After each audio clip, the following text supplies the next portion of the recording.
Coffee Chapters isn't just a cafe. It's a place where real stories happen every day.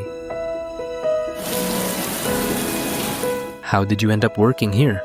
Nakapagtrabaho po ako sa Coffee Chapter. Nag-start po ako dito noon bilang isang housekeeping.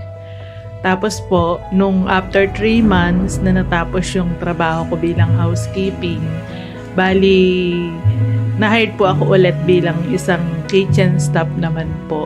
What do you enjoy about serving customers? Friendly po kasi lahat ng customer natin, kaya masaya rin po ako dahil nakakasundo ko sila. At saka masaya rin po ako dahil sa pag ginagawa ko po sa mga drinks nila, nakukuha po nilang mag-picture, mga ganyan. Na-appreciate ko rin po yun. Any moment that stayed with you?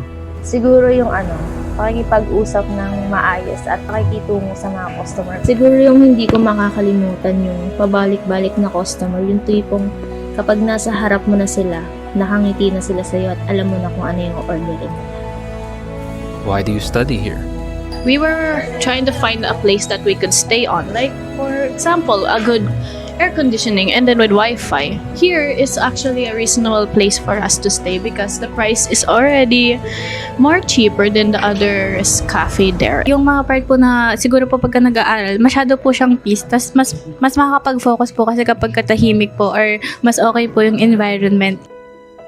Do you have a favorite memory here?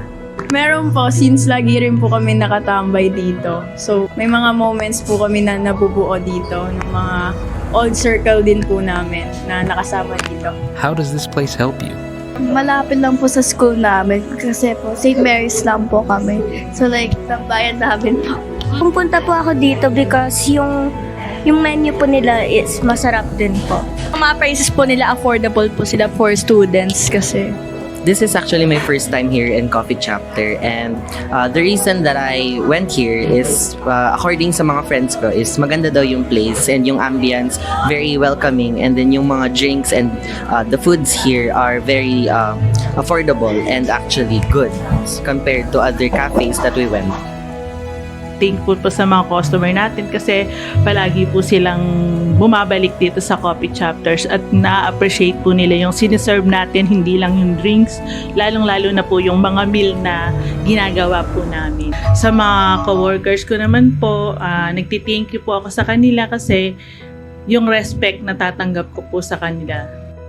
These are real stories, real moments, real chapters of everyday life. And we're grateful you choose to write them with us.